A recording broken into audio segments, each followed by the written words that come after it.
Hi there, folks, and welcome back to the 2017 Fryer Contest. We're looking at question number 2 in this video. By finding a common denominator, we see that 1/3 is greater than 1/7 because 7 over 21 is greater than 3 over 21. A common denominator here being 21. Similarly, we see that 1/3 is less than 1/2 because 2/6 is less than 3/6. Because 3 over 6 is the exact same as 1 over 2. 1 over 2 is just the fraction in reduced terms. Okay, so a nice little refresher of our knowledge of fractions, which we should be up on. I mean, fractions is not something you encounter in grade 9. You encounter it much earlier. So they're just sort of getting this idea in our head that common denominators might be the way to go.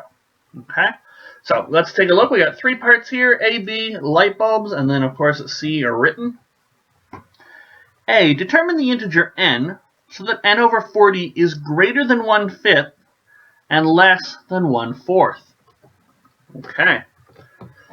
So, I want 1/4 greater than n over 40 greater than 1 over 5. Now, I could get a common denominator here. Common denominator would be, 40 would be an excellent one. 20 is a common denominator of 1/4 and 1/5. We've already got this 40 here. So we can change this to 10 over 40. And this, so to get 40 on the bottom, we need to multiply by 8. But that would change the fraction, so we multiply by 8 on the top. This is multiplying by a sneaky 1, because 8 over 8 is just 1. And we get 8 over 40 here.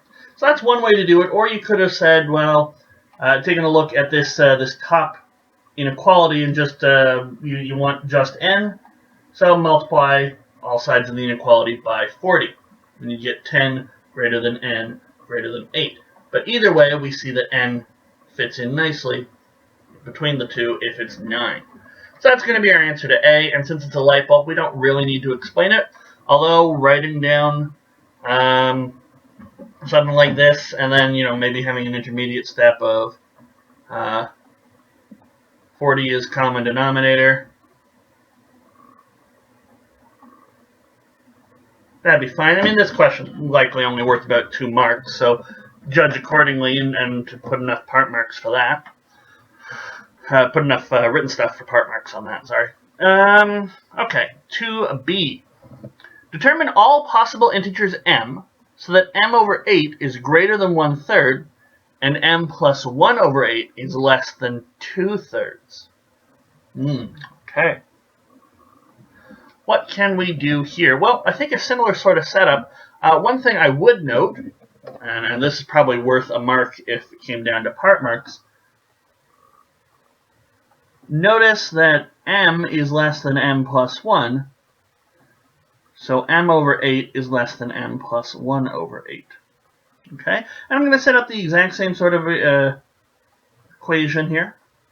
2 plus 1 is greater than, 2 over 3 is greater than m plus 1 over 8, which I've noted is greater than m over 8, greater than 1/3. Okay, let's just double check. Yeah, we set that up properly. So what can we do? Well, we're not given the 40 common denominator that we should use, but I'll use 8 times 3, 24. This is a very quick way to get a common denominator. Not always the smallest one, but certainly this one will always work, just multiplying all the denominators together.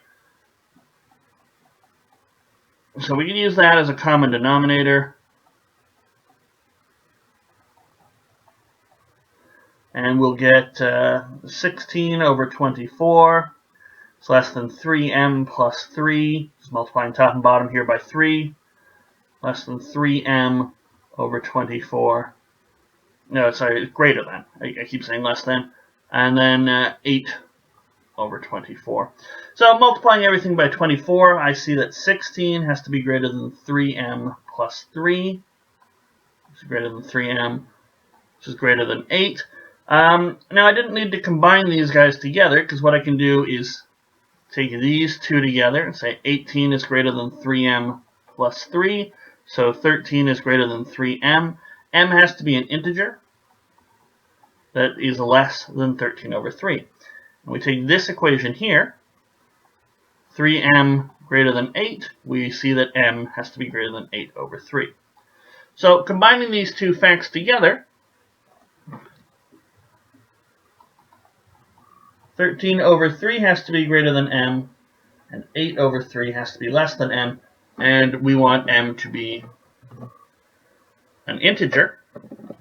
So what integers are in this range? Well, it's only 4 and 3, because 13 over 3 is just 1 more than 12 over 3, which equals 4. And 3 is just 1 more, 3 is equal to 9 over 3, which is just 1/3 more than 8 over 3.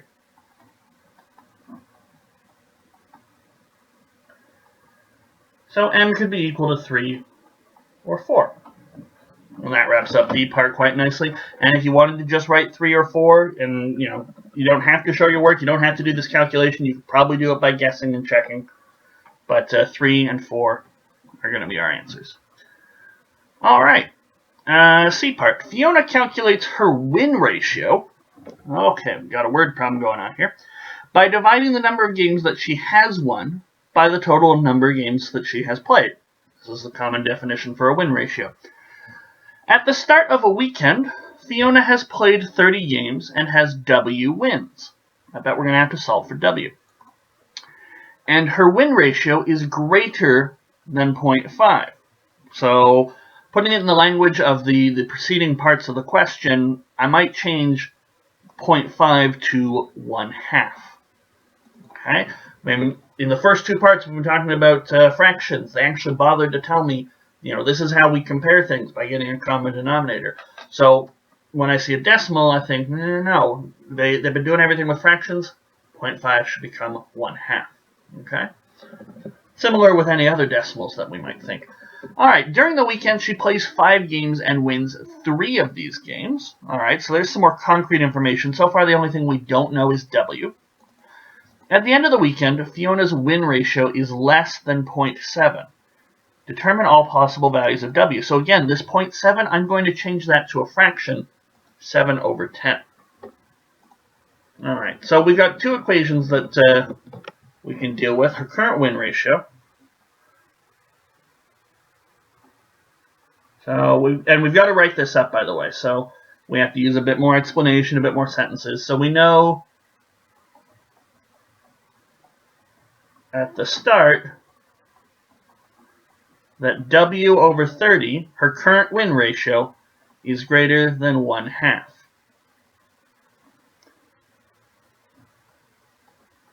And by the end of the weekend,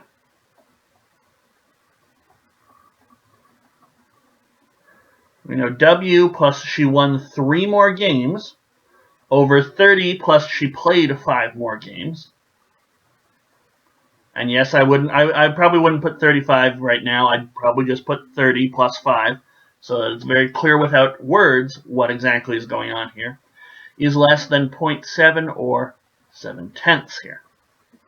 Okay, so now it's up to us to once again solve for W. All right, I'm going to label these equations, or not equations, I guess inequalities, so that it's a bit more clear for a marker as to what I'm doing.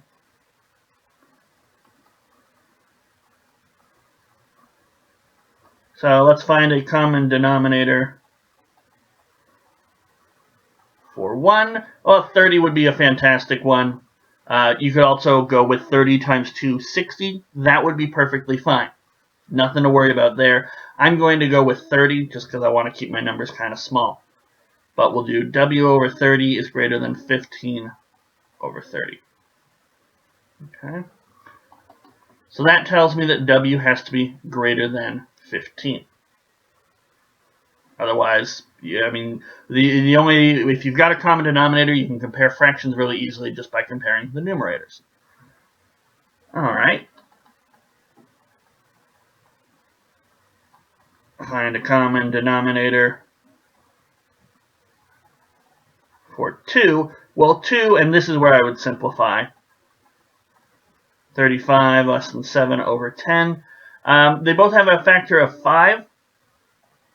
So I'm going to multiply The left-hand side, the one with the 35 by 2,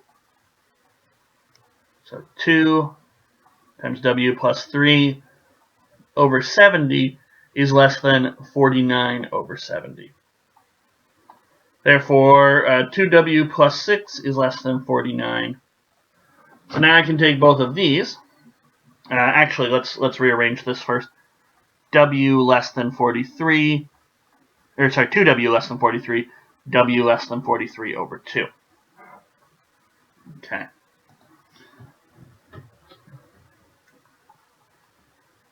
So now we say something like combining our inequalities,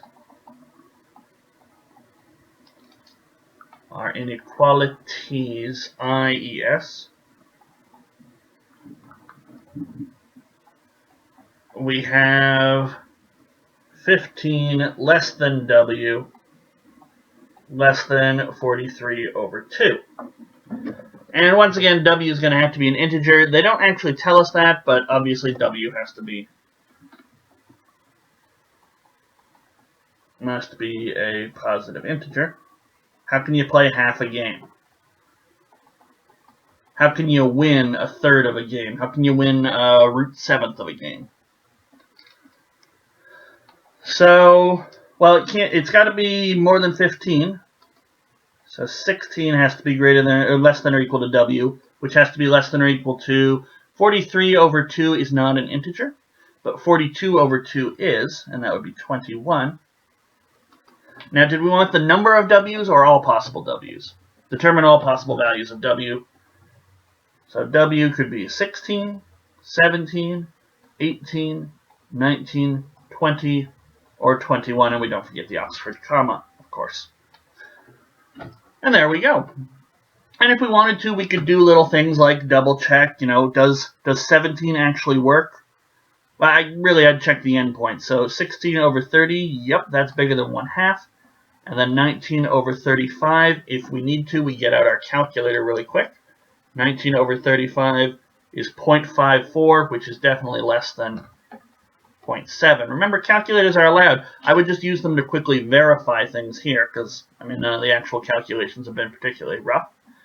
And we could also double check the other endpoint, 21 over 30. Yeah, that's definitely greater than 0.5.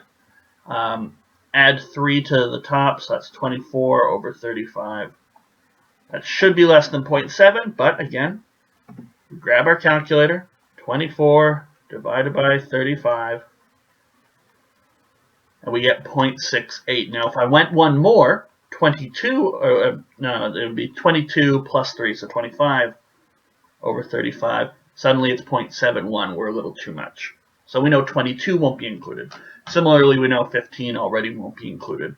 So we've got a nice range, 16, 17, 18, 19, 20, or 21. Those are the only possible values for W.